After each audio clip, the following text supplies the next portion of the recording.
दोस्तों आज हम आपको बताने वाले हैं मॉड्यूलर थ्रोटल वॉल्व के बारे में। तो दोस्तों ये सिंपल एक जैसे कि आपका नल होते हैं ना घर पे, टैब होते हैं वाटर के, उसी तरीके से काम करता है। जैसे टैब में एक हैंडल होता है घुमाने के लिए, वैसे ही इसमें एक हैंडल होता है जिसको अगर आप एंटी क्लॉकवाइज घुमाएंगे तो ये फ्लो ज़्यादा देने लगेगा, मतलब कि जो ऑयल की क्वांटिटी जो जा रही होगी लाइन में वो बढ़ जाएगी। और अगर इसको आप टाइट कर देंगे तो वहाँ पे फ्लो आपका कम हो जाएगा, या फिर जो वॉल्यूम होगा जाने वाला ऑयल का वो कम हो जाएगा। तो यहाँ पे आप देख सकते हैं इसका जो डिज़ाइन होता है वो इस तरीके से होता है। अगर आप वॉल के ऊपर देखेंगे तो उसमें एक प्लेट लगी रहती है जिसमें उसका ग्राफिकल रिप्रेजेंटेशन होता है।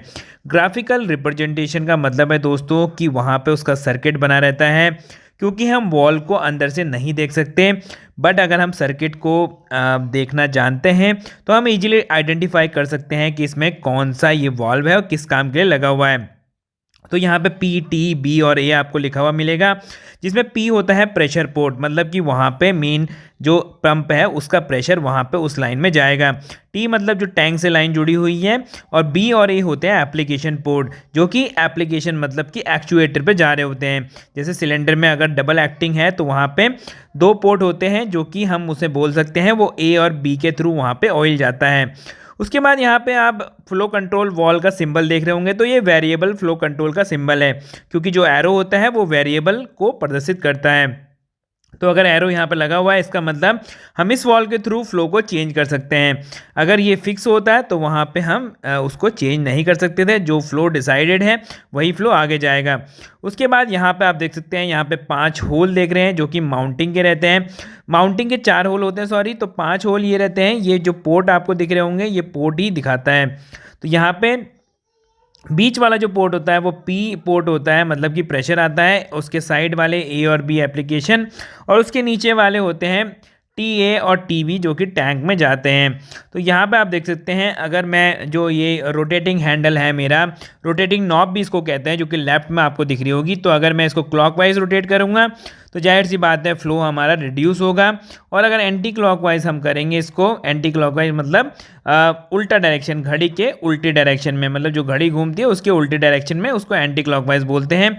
तो एंटी क्लॉकवाइज घुमाएंगे तो मतलब वो खुलेगा, लूज होगा और उससे फ्लो बढ़ेगा। अगर वॉल को हम इंटरनली देखें तो वॉल कुछ इस तरीके से दिखता है। ये यहाँ पे आपको दिख रहा होगा एक स्क्रू। ये छोटा सा स्क्रू जो होता है वो नॉब को लॉक करने के लिए रहता है, मतलब कि ये नॉर्मल कंडीशन में लॉक ही रहेगा। जब हम इसको एडजस्ट करना चाहेंगे तब हम ये छोटे से स्क्रू को लूज़ करेंगे ताकि नॉब को हम रोटेट कर सकें। तो ये लॉक कंडीशन में ही नॉर्मल रहना चाहिए, अदरवाइज़ हो सकता है ये अनलॉक कंडीशन में हो तो कोई चलती हुई मशीन में भी फ्लो एडजस्ट कर दे, उसकी वजह से आपका कुछ प्रॉब्लम आ सकता है। तो ये नॉर्मली जो स्क्रू होता है वो एलन की से आप लूज़ कर सकते हैं। अगर कुछ में एलन की वाला रहेगा, कुछ में हो सकता है स्क्रू ड्राइवर टाइप का उसमें हेड रहेगा। तो आप इसको जैसे ही लूज़ करेंगे उसके बाद घुमा के ये आगे पीछे मूव कर सकता है। उसके बाद यहाँ पर लाइन देखेंगे तो आप ये प्रेशर लाइन में आपको दिखा रहा हूँ। तो प्रेशर लाइन में जैसे कि मैंने बोला था, प्रेशर लाइन के फ्लो को एडजस्ट करने के लिए ये वॉल्व है। तो प्रेशर लाइन से ही जो हमारा बिल्कुल ये जुड़ा हुआ है, जो हमारा आपको दिख रही होगी एक शाफ्ट सी आ रही है, तो वो प्रेशर लाइन को ही ब्लॉक कर रही है। तो जितना ये अंदर जाएगी उतना ही प्रेशर लाइन ब्लॉक होगी। तो जितना ब्लॉकेज होगा उतना ही फ्लो वहाँ पर रिड्यूस होगा।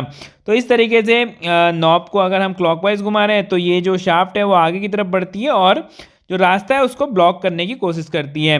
तो जितना ज़्यादा रास्ता ब्लॉक होगा उतना ही वहाँ पे फ्लो का रिडक्शन होगा।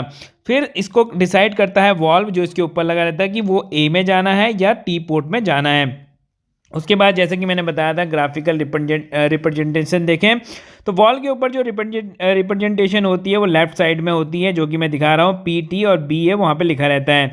तो पी लाइन में जैसे कि आपको सिंबल बना हुआ है फ्लो वेरिएबल फ्लो का, तो वहाँ पे पी लाइन का हम फ्लो को बढ़ाया घटा सकते हैं। राइट साइड का सिंबल आपका नॉर्मली जो वहाँ पे वॉल को आप देखेंगे तो उसमें 5 होल होते हैं। तो 5 होल में इस तरीके से वो रिप्रेजेंटेशन होता है। उसके बाद अगर मैं स्पेसिफिकेशन की बात करूँ तो जो वॉल की स्पेसिफिकेशन होती है जैसे कि MSP-03-30, तो ये जो पर्टिकुलर वॉल्व है इसको हम 25 बार मतलब 25 मेगा पास्कल यानी कि 250 बार तक हम इस वॉल को यूज़ कर सकते हैं, जहाँ पे कि 250 बार का प्रेशर मैक्सिमम है। साथ में ही जो फ्लो रेट इस वॉल्व को हम 70 लीटर पर मिनट या 70 लीटर पर मिनट के मैक्सिमम फ्लो के लिए यूज़ कर सकते हैं। अब दोस्तों यहाँ पे आप देख सकते हैं फिर मॉडल नंबर डेजिग्नेशन, मतलब कि देखिए हर नाम का एक अलग अपना एक महत्व होता है और उसका एक स्पेसिफिकेशन होता है। जैसे कि MSP आपको दिख रहा होगा, तो मतलब MSP अगर हम लिख रहे हैं तो इसका मतलब है कि throttle valve for P line. अगर ये MSA होगा तो throttle valve for A line, और B होगा तो throttle valve for B line. साथ में ही 03 जो होता है वो वॉल्व का साइज़ दिखाता है, इसमें 01 भी आते हैं जो कि छोटे वॉल्व होते हैं, और साथ में 30 जो है डिज़ाइन नंबर है। उसके बाद यहाँ पे इस पर्टिकुलर वॉल को अगर आप देखेंगे तो इसमें सारे होल्स की आपको पोजीशन, PCDs ऑफ होल्स और सारे जो डायमेंशन है आपको मिल जाएंगे। साथ में ही नॉब का डायल कितना है, नॉब में फ्लो एडजस्टमेंट डायल आपको दिख रहा होगा, लॉकिंग स्क्रू दिख रहा होगा। तो हर चीज़ यहाँ पे वॉल की एक डिटेलिंग जो ड्राइंग होती है वो यहाँ पे आपको दिख जाएगी। तो यहाँ पे आपको दिख रहा होगा कि फ्लो एडजस्टिंग डायल आपको दिख रहा है, और डायल में आपको दिख भी रहा है कि नीचे लॉक भी लिखा हुआ है, लॉकिंग स्क्रू भी दिखाया हुआ है। अब ये सिंबल को देख के जहाँ की तरफ ये देखिए सिंबल को देख के कैसे पहचानेंगे, जैसे कि चौड़ा एक तरफ है, एक तरफ बिल्कुल बारीक है। चौड़े की डायरेक्शन में मतलब कि उल्टी डायरेक्शन में जब हम घुमा रहे हैं तो फ्लो बढ़ेगा, और राइट साइड में मतलब कि एंटी क्लॉकवाइज अगर हम इसे घुमा रहे हैं तो यहाँ पे फ्लो कम होगा। उसके बाद यहाँ पे अगर ओरिंग्स की डिटेल आपको देखनी है, ये भी आपको कैटलॉग में जब इस पर्टिकुलर वॉल को आप देखेंगे तो इसमें 8, 9, 11 नंबर और 10 नंबर जो हैं वो सील्स हैं।